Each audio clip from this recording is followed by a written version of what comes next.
What has been happening in Tamil Nadu? As a former Home Minister, Mr. Chidambaram, do you think that the governor of Tamil Nadu has acted responsibly and done the right thing in waiting this long to take the next course of action?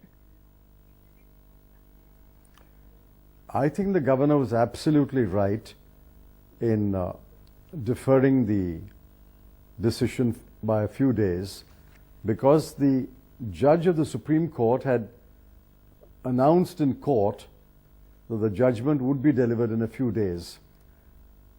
Absent such an announcement, of course, the governor should have sworn in the elected leader. But once that announcement was made and the judgment was imminent, I think the governor was absolutely right in waiting for the judgment.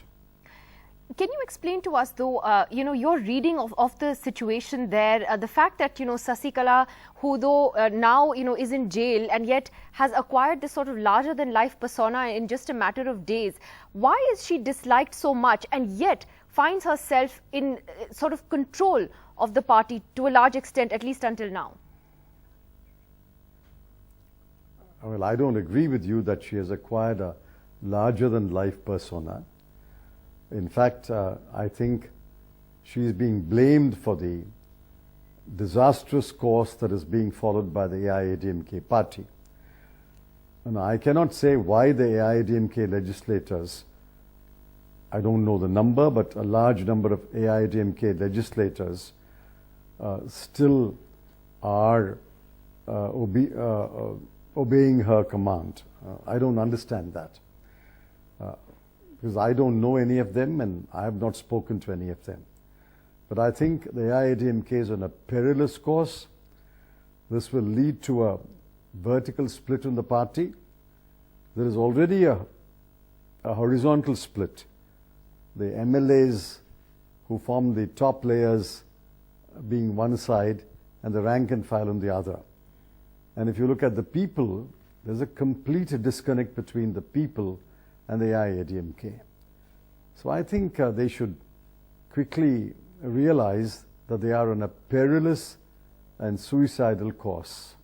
Do you believe that the centre and the BJP in particular had any kind of a role to play in the way things unfolded over the last week or so with Sasikala and with the governor?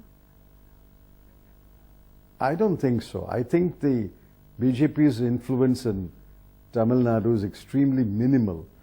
It's possible that the Home Ministry concurred with the governor or advised the governor to wait until the judgment. But as I said, I agree with that position. You mentioned, of course, the fact that Sasikala doesn't really enjoy a lot of popular support. And again, I wanted to understand your perspective on that. The fact that, you had social media movements and petitions that were put online when she was elected General Secretary of the party and the leader. Why is this popular sentiment against her? And it's not like it's unprecedented that somebody who hasn't held a post before has taken over as leader of a party or as chief minister. What explains the sentiment against her among regular folks in the state? Well, I can only give my view or my assessment. I think she's being blamed for the ills and difficulties faced by the late Jayalalitha. She's being blamed for dragging Jayalalitha into a hole.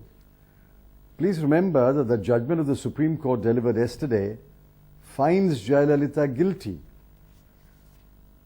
And there's a lot of speculation. I mean, I don't share the speculation. A lot of speculation about what happened in the hospital. For whatever reason, the blame is being laid at the door of Ms. Sasikala. All right. So you're saying that she's to blame. And one last question on Tamil Nadu is on Jayalalitha's legacy, though. As you mentioned there, the Supreme Court judgment is actually very scathing about her, and it's very clear that she had amassed ill-gotten wealth, as they have put it. And therefore, what does this do to her legacy? Does she continue to remain a leader whose legacy is untainted by these corruption cases, or is there a question mark? No, I think the people accept a duality in Jayalalitha. I think they accept the fact that she was corrupt and she had amassed wealth. They also accept the fact that she embarked upon and implemented a large number of welfare schemes. I think they accept the fact that she had both good and bad in her.